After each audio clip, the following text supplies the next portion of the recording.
जादूगर साधु के भेष में पांव आग में डालकर पकोड़े तल रहा था। आसपास लोग बड़ी हैरानी से देख रहे थे।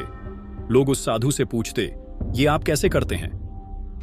वो जवाब देता, मैं ये सिखा सकता हूं, लेकिन मेरी एक शर्त है। वो शर्त ये थी कि एक अजीब ठंड से भरे कमरे में 7 दिन अकेले रहना है।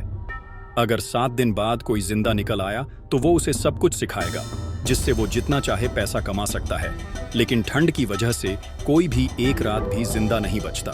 छोटे से गांव में रहने वाले एक गरीब लड़के ने जब उस साधु का किस्सा सुना तो उसने अपने बाप से कहा, अब उस साधु के पास जाओ और कहो मैं वहां रुकूंगा, ताकि हमारी गरीबी खत्म हो जाए। वो सब सीख कर जो वो जानता है। उस लड़के का बाप एक लालची इंसान था।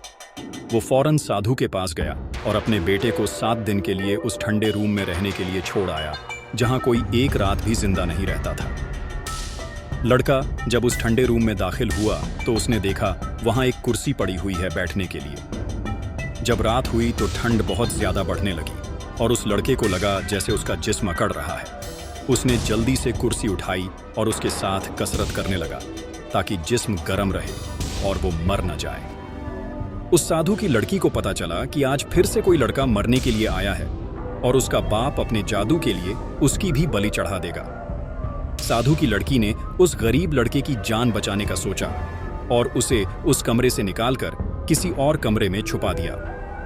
इस दौरान उसने वो सारा जादू उस गरीब लड़के को सिखा दिया जो उसके बाप को आता था। 1 हफ्ते बाद, जैसा कि 7 दिन की शर्त रखी थी, गरीब लड़के का बाप उसे लेने आया। साधु बड़े इत्मीनान से बैठा था, क्योंकि उसे पता था लड़का कौन सा जिंदा बाहर आएगा। जब दरवाजा खोला तो साधु हैरान रह गया, क्योंकि लड़का जिंदा सलामत बाहर आ गया था। साधु को बड़ा गुस्सा आ रहा था, लेकिन उसने काबू कर लिया और उसके बाप से कहा कि ठीक है, इसे सब कुछ सिखा दूंगा। अभी आप लोग वापस लौट जाओ और अगले हफ्ते से मैं इसे सब सिखाना शुरू कर दूंगा। साधु ने दिले दिल में सोच लिया था, जब ये सीखने के लिए आएगा तो इसकी बलि चढ़ा दूंगा। दूसरी तरफ जब लड़का अपने लालची बाप के साथ वापस गांव की तरफ लौट रहा था तो उसके बाप ने पूछा, हमारे पास बहुत सारा पैसा कब आएगा बेटा? मुझे बहुत सारा पैसा चाहिए। लड़के ने कहा, अच्छा, मैं एक मंत्र पढ़ता हूं जिससे मैं एक बहुत खूबसूरत बैल बन जाऊंगा। आप मुझे बेच देना, जिससे बहुत सारा पैसा मिल जाएगा और मैं आपको रास्ते में मिल लूंगा। लेकिन एक बात का ख्याल रखना कि मेरे गले में डाला हुआ एक हार होगा जो आपने किसी को नहीं देना है और अपने पास रख लेना। उसके बाप ने ऐसा ही किया। लड़के ने मंत्र पढ़ा और एक बैल बन गया। उसका बाप उसे बेचने के लिए ले गया। लोग इतना खूबसूरत बैल देखकर बहुत हैरान हो रहे थे और ज्यादा से ज्यादा पैसे देकर खरीदना चाहते थे। जिसने सबसे ज्यादा दाम लगाए उसके बाप ने उसे बैल बेच दिया। जैसा कि लड़के ने बताया था कि हार अपने पास रखना, वो पास रख लिया। इतने ज्यादा पैसे देखकर लड़के का बाप बहुत खुश हुआ कि अब तो मैं अमीर हो जाऊंगा। थोड़ी देर बाद उसका बेटा भी उसके पास आ गया। वो खुशी खुशी गांव की तरफ चल पड़े। गांव की तरफ चलते चलते उसके बाप ने कहा, बेटा एक बार फिर से ऐसा करो, मुझे और पैसा चाहिए।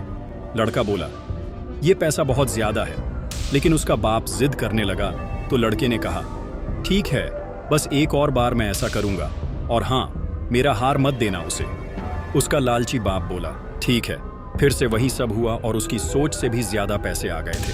2 दिन बाद हर तरफ ये बात फैल गई कि 2 बैल गायब हो गए हैं, जो कि बहुत महंगे खरीदे गए थे। सब पता करवाने के लिए उस साधु के पास पहुंच गए। साधु ने सारी कहानी सुनी और उसे पता चल गया कि ये काम उस लड़के का है। साधु ने लोगों से कहा, अगर अब कोई भी ऐसा बैल बेचने आए तो उसके साथ हार भी होगा एक, वो लाजमी ले लेना उससे और फिर मुझे बुला लेना। मैं बताऊंगा वो गायब कहाँ हो जाते हैं। लोग वहां से चले गए। लालची बाप का लालच रुक नहीं रहा था। इतने ज्यादा पैसे देख देख कर उसने फिर अपने बेटे से कहा, एक आखिरी बार फिर से वही करो, उसके बाद चाहे न करना, क्योंकि मुझे और पैसा चाहिए। लड़के ने बहुत समझाया कि अब पैसा बहुत आ गया है, बैठकर खाइए, ये ना हो कि मुसीबत गले पड़ जाए। लेकिन उसका बाप तो मानने वाला नहीं था। आखिरकार आखिरी बार वो फिर से बैल बना और उसका बाप उसे बेचने के लिए ले गया। लोगों ने बैल देखा तो साधु की बात याद आ गई। अब लोग कह रहे थे कि हमें साथ में हार भी चाहिए जो आपके हाथ में है। वो बोला, नहीं, मैं ये नहीं दे सकता। लेकिन जब मुंह मांगे पैसों का सोना देखा तो मान गया। लोगों ने बैल और वो हार खरीदकर साधु के पास ले गए। साधु उस हार को देखकर बहुत खुश हुआ। उस हार में एक ऐसा मोती था जिसमें उस लड़के की जान थी। अगर वो मोती खत्म कर दिया जाए तो लड़का भी मर जाएगा।